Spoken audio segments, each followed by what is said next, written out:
கிட்டத்தட்ட அந்த படம் வந்து 300லேருந்து 350 கோடி பட்ஜெட்டில் வந்து ரிலீஸ் ஆகுறதுக்காக காத்துட்டு இருக்கு. என்னது 300 கோடியா?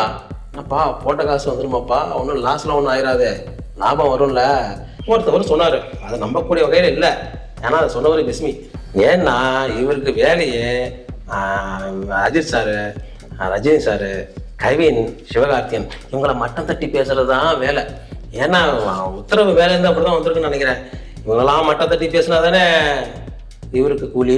சத்யராஜ் சார் காட்டுறாங்க, வந்து ஒரு சேரை காட்டுறாங்க, ஒரு ஒரு ஒரு மறைமுகமாக ஒரு ரூமு, அது மிகப்பெரிய அந்த எலக்ட்ரானிக் கன்சோல், அப்புறமேட்டு கண்ணாடியை தாண்டி இருக்கிற அந்த சேர்லாம் பார்த்தீங்க அப்படின்னா அந்த சேருக்குள்ளே ஏதோ ஒரு விஷயம் இருக்கும் போலயே. தனக்கு எதிராக யாராச்சும் செயல்பட்டாலோ இல்லை தன்னை விட யாராச்சும் வளர்ந்துருவாங்க அப்படின்னு நாகார்ஜுன அவர்களுக்கு தெரிஞ்சாலோ அந்த சேரில் வச்சு போட்டு தள்ளிடுவார். ஹாய் கவர்பேரி மக்களே, வணக்கம்.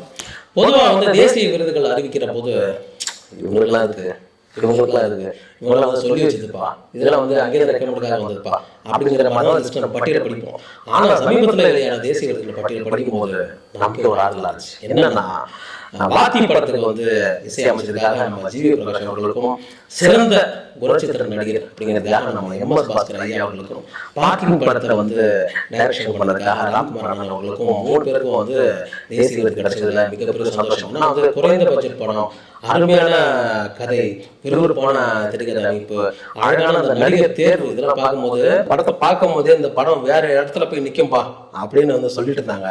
கண்டிப்பா அதுக்கு வந்து ஆமா அப்படிங்கிற மாதிரி இந்த தேசிய விருதுகளோட பட்டியல் நமக்கு கிடைச்சது. மிகப்பெரிய சந்தோஷம். எம்.எஸ். பாஸ்கர் ஐயா அவர்களுக்கும், ராம்குமார் அண்ணா அவர்களுக்கும், ஜிவி பிரகாஷ் அவர்களுக்கும் மிகப்பெரிய வாழ்த்துக்கள் கவர் பேசி சார்பாங்க. இப்படி குறைந்த பட்ஜெட் படம், ஆனா மக்களுக்கு பிடிச்ச படம் அங்க ஒண்ணு இங்க ஒண்ணு வரும், அது மக்கள் மனசுல எப்பயாவது இடம் பிடிக்கும். ஆனா அதிகமா பட்ஜெட் போடுற படங்கள் கூட கண்டிப்பா ஜெயிக்கும் அப்படின்னு நினைப்போம். சில படங்கள் ஜெயிக்கும், சில படங்கள் வந்து தோக்கும். ஆனா இந்த படம் ஜெயிக்கும் அப்படின்னு மக்கள் எதிர்பார்த்துட்டு இருக்கிற அந்த படத்தை பத்தி தான் இப்ப நான் பேச போறேன். வேற என்ன படம்? Sun Pictures, super star Rajinikanth, Lokesh Kanagaraj direction, நம்ம கூலி படத்தை பத்தி தான் பேச போறேன். கிட்டத்தட்ட அந்த படம் வந்து 300லேருந்து 350 கோடி பட்ஜெட்ல வந்து ரிலீஸ் ஆகுறதுக்காக காத்துட்டு இருக்கு. கூடுதல் தகவல் என்ன அப்படின்னா, இந்த படம் வந்து ஆகஸ்ட் 14ஆம் தேதி ரிலீஸ் ஆகுது. 1975 ஆகஸ்ட் 15ஆம் தேதி தான் நம்ம சூப்பர் ஸ்டாரோட மொதல் படம் Apoorva Raagangal, black and white, Eastman colour 3D animation தொடர்ந்து கிட்டத்தட்ட ஒரு 50 ஆண்டு காலங்கள் இந்த குதிரை வந்து ஓடி இப்போ கூலி படத்தில் வந்து ஜாலியாக நிற்கிது. 50 வருஷம் சூப்பர் ஸ்டார்ங்கிற படத்தோட ஒரு நடிகர் வந்து தமிழ் மக்கள் இதயத்தில் இடம் பிடிக்கிறது சாதாரண விஷயம் கிடையாது. சூப்பர் ஸ்டார் சார், உங்களால் மட்டும்தான் முடியாது. என்னது 300 கோடியா? என்னப்பா போட்ட காசு வந்துருமாப்பா, ஒன்றும் லாஸ்லாம் ஒன்றும் ஆயிராதே, லாபம் வரும்ல அப்படின்னு நினச்சிட்டு இருக்கிற அதே டைம்ல லாபம் வந்துருச்சுங்க. ஆமாங்க, எப்படின்னு கேட்டீங்கன்னா கிட்டத்தட்ட 350 கோடி பட்ஜெட் போட்டு எடுத்த அந்த படத்தை 550 கோடிக்கு வித்து ஆல்ரெடி 200 கோடி நம்ம டேபிள்ல ப்ராஃபிட்டா நிக்குது. எப்படி? படம் வர்றதுக்கு முன்னாடியே. படம் வர்றதுக்கு முன்னாடியே இவ்வளவு லாபம் அப்படின்னா, படம் வந்ததுக்கு அப்புறம் ஓடி ஃபர்ஸ்ட் நாள் ஃபர்ஸ்ட் ஷோ அது இதுன்னு பிரிச்சிடும். 1000 கோடி வசூல் நடக்க போதுங்க தமிழ்லையும், நோட் பண்ணி வச்சுக்கோங்க.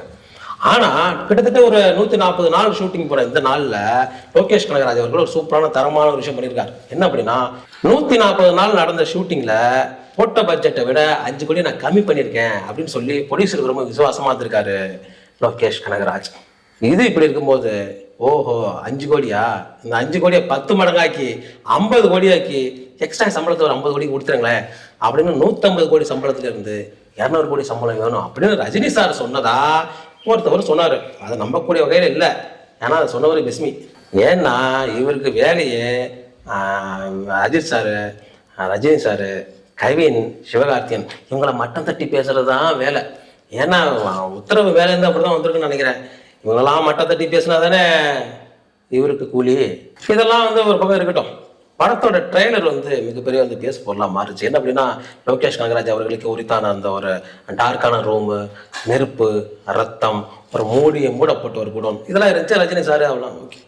ஆனால் குறிப்பா இதெல்லாம் கதையா இருக்குமோ அப்படின்னு நிறைய பேர் பேசினாங்க. அந்த வாட்சு, கோல்டு, அதெல்லாம் வந்து போலீஸு, அந்த கேங்ஸ்டர்ஸ், அந்த மாதிரி வந்து கதை இருக்கும் அப்படின்னு நினைக்கிற பட்சத்தில் ஒரு முக்கியமான விஷயங்கள் வந்து என் கண்ணு தட்டுப்பட்டுச்சு. என்ன அப்படின்னா, அந்த ட்ரெய்லரில் சத்யராஜ் சார் காட்டுறாங்க, வந்து ஒரு சேரை காட்டுறாங்க, ஒரு ஒரு ஒரு மறைமுகமாக ஒரு ரூமு, அது மிகப்பெரிய அந்த எலக்ட்ரானிக் கன்சோல், அப்புறமேட்டு கண்ணாடியை தாண்டி இருக்கிற அந்த சேர்லாம் பார்த்தீங்க அப்படின்னா அந்த சேருக்குள்ளே ஏதோ ஒரு விஷயம் இருக்கும் போலயே.